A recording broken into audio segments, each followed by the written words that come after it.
Hey, everybody. It's your friend Chris. I am back with another reaction video. Today, I figured we look at the 5 times Larry Bird was injured but refused to quit. I have not seen this video. I'm excited to at least talk about it, react to it. I just want to say thanks for everybody who's watching my videos.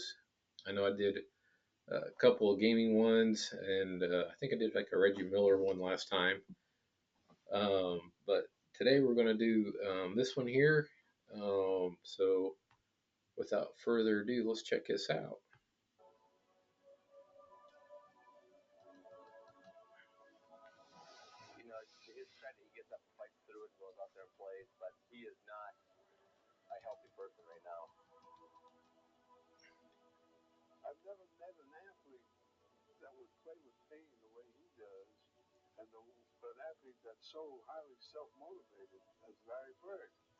Well, Larry did play really rough.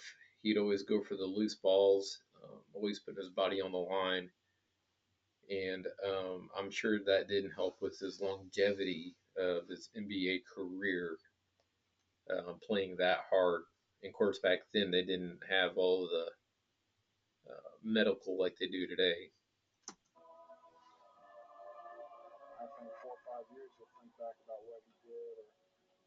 It's Joe Klein.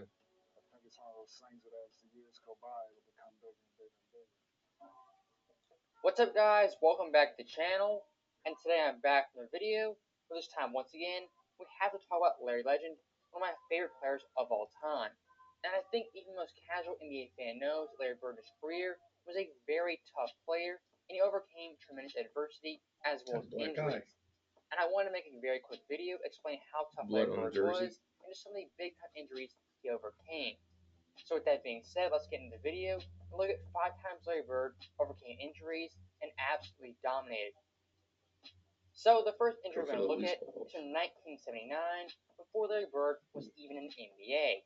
And his injury occurred in a friendly softball game with Larry Bird's brother as well as friends. And here Softball. Jackie McMullen explained this very bizarre and peculiar injury. Well, he shows up, and who's on the other team but his brother? So Larry's playing out in the outfield, and his brother hits this kind of spinning, loopy ball, almost like a Tim Wakefield knuckleball. It's just spinning all over the place.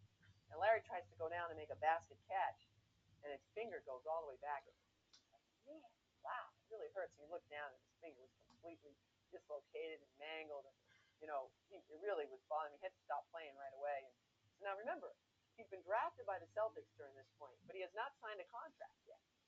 So his finger is in a bad way. He has to have major surgery with clips put in and pins and everything else. Oh wow. And he never tells the Celtics this has happened.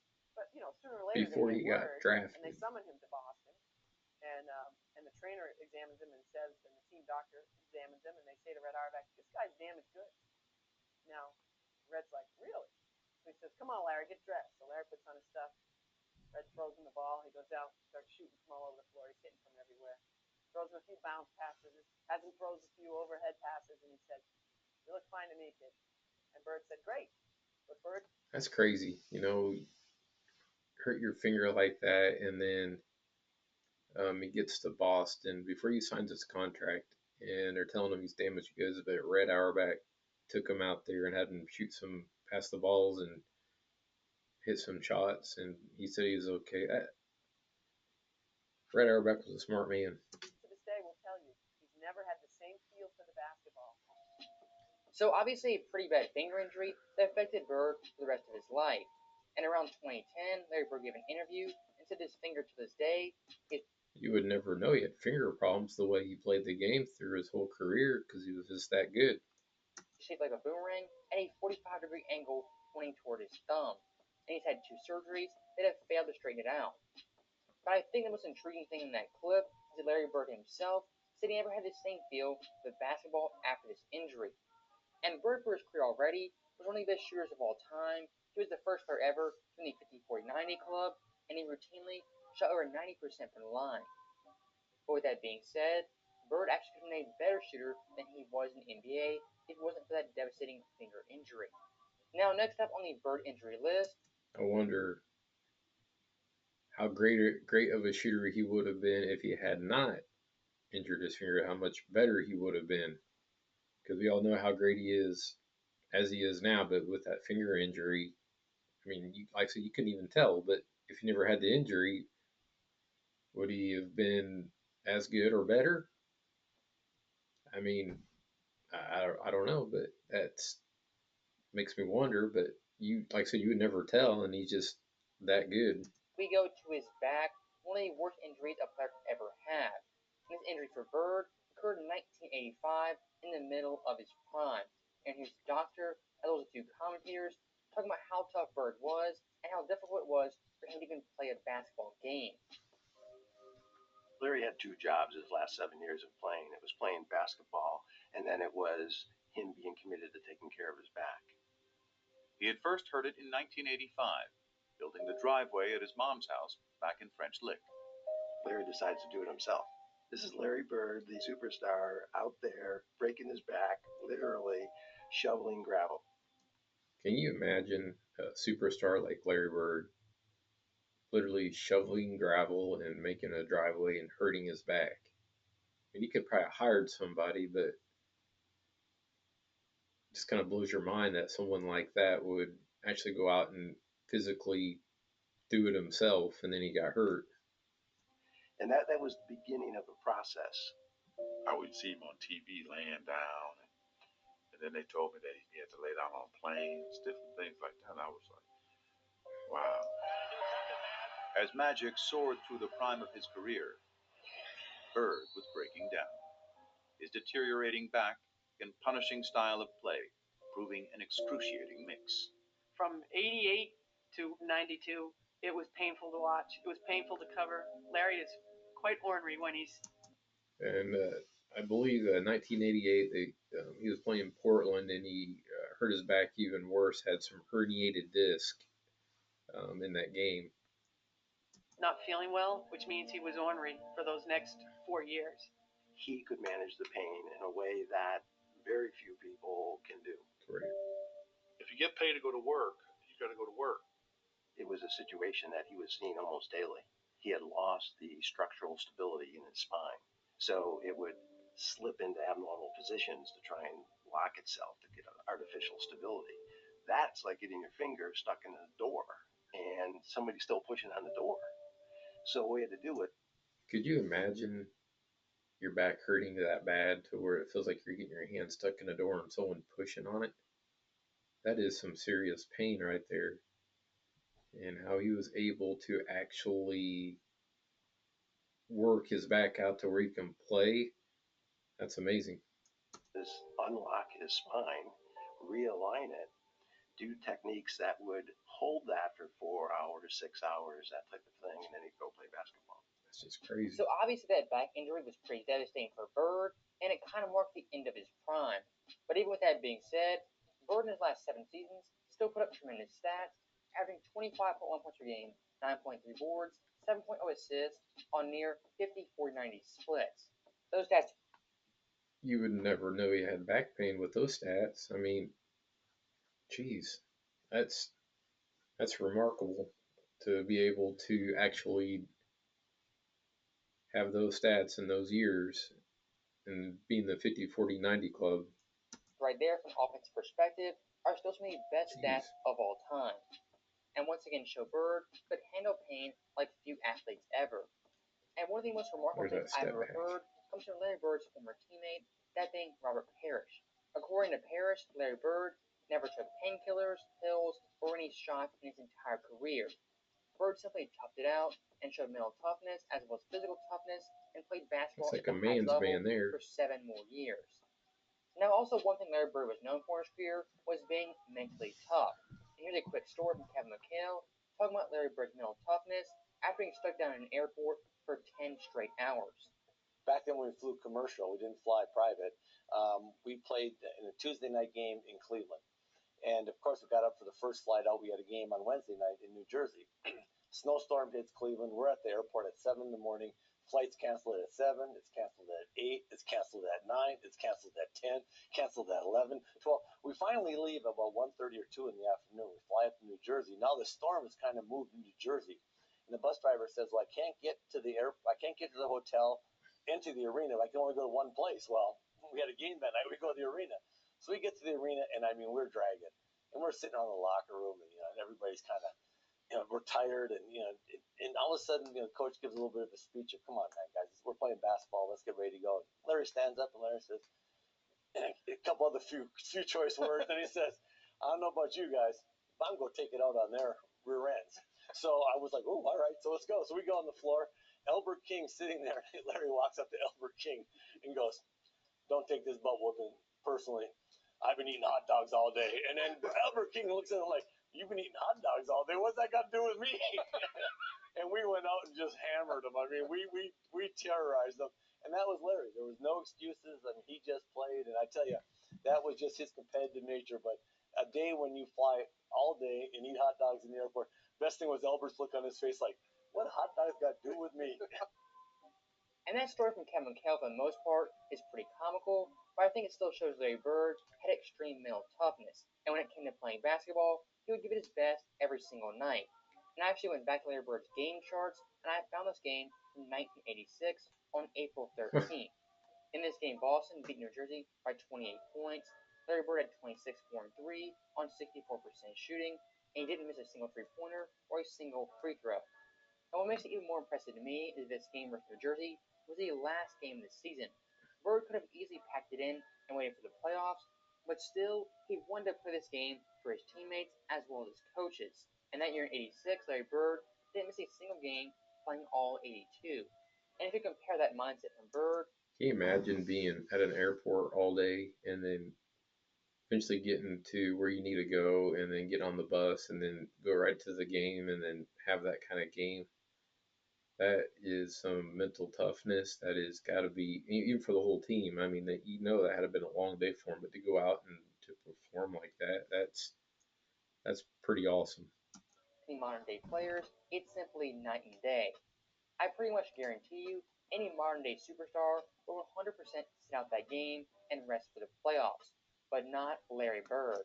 And that's what I kind of don't like about today's game. Most of the guys will sit out and rest and try to heal what some injuries they have, but most of the guys back then they played like Larry Bird said. You get paid to play a game, you go play, and he played through so much pain and so much injuries that just adds another layer to Larry Bird and how much of a legend he really is.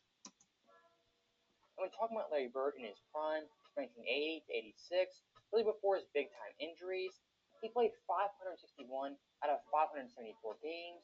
He played all 82 games 3 times and over 36 minutes per game every single year.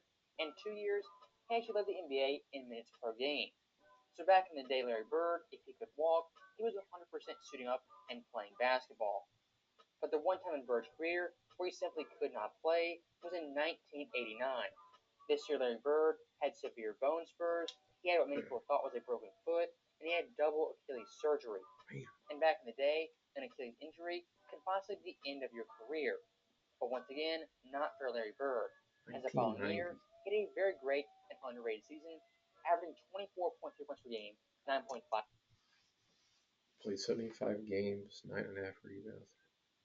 Can you imagine having those stats with those kind of injuries and problems, especially all the way back?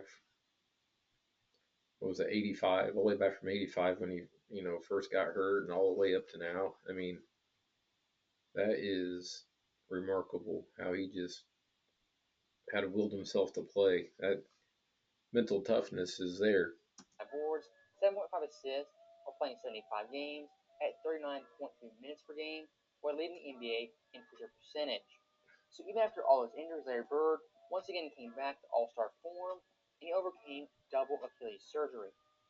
Now the last Bird injury we have is in 1991, and this injury is also the last great Larry Bird moment in the '91 playoffs versus the Indiana Pacers. And to kind of set the stage in this series, Boston, they were heavily favored, but in games 1 through 4, Bird was not playing up to par, only averaging 18 points per game, 9 assists, 8 boards, on 37% shooting, and 11% winding down his career. And back in the day in the first round, it was a best of 5 series. So Game 5 was a winner-take-all game. In near halftime of this game, Chuck Larry Person, Bird would go down with the a severe rifleman. head injury, possibly a broken cheekbone, as well as a mild concussion. Right here, the swipe knocks it free. Bird on the floor, then left hand keeps it alive. But he's That's where he fractured his cheekbone and had that concussion in that game against the Pacers. And to come back from all that and to dominate the game is remarkable. stays down for a long time. What effort by Larry Bird. He played hard. And Larry Bird is headed directly to the locker room for treatment. But in typical Larry Bird fashion, he would tough it out and come back in the middle of the third quarter. Would any of the players today do that? Be able to either get a fracture or get hurt and then come back and keep going? I don't know. And here comes Larry Bird. But certainly this out of the pages of Willis Reed in Game 5 of the championship series involving the Knicks and the Lakers in 69-70. And in this Game 5 in the Boston Garden, from that moment on, Larry Bird would dominate the remaining 18 minutes of that game. It's funny how the game changed when he came back in, how the players played better and how the flow of the game got a whole lot better after he did return, because when he was out, they weren't doing very good at all. Game, having 17 points, 7 boards, and 5 assists, on 60% shooting, leading Boston to a 3-point win. And that Game 5 versus Indy is the last great Larry Bird moment as he overcame injury and dominated in that second half. So with that being said, that is the end of the video. Let me know your guys' thoughts. How tough do you think Larry Bird was? Is he the greatest trash talker of all time? And where do you rank him on your all-time list? Let me know your guys' thoughts in the comments below. And as always, thank you guys for watching. If you enjoyed it, I'll see you guys next time. Wow. Okay. So that was Larry Bird when he was injured and refused to quit video there. I didn't know about his finger being all broken playing softball or baseball and had had to get it fixed. I mean, you would never really know that he had a bad finger at all, the way he was able to shoot the ball, how clutch he was with the ball, how well he was able to pass. I know he played the game hard. He played it rough. He put his body on the line. Even him being with a bad back early in his career in '85, and then in '88 when he was playing Portland, he got the herniated disc and then his Achilles tendons, or bone spurts. But that just shows that he was really, really tough. He's like a man's man, like he really put his body on the line. He really gave everything he had to the team to win at any means possible. Like he said, if you get paid to play the game, you play the game, and he played it probably better than anybody else. So that was a really fun video. I like to react to that one. That was good. I hope everyone enjoys it, and I hope that I'll probably try to get another video out again, another reaction video. I love doing this. This is fun. If you guys want to subscribe, that's great. I just want to thank everyone watching my videos. I greatly appreciate that. And if you have any comments or concerns or anything else I can do, just let me know and I'll do my best to react to it. I appreciate it. You guys have a good day.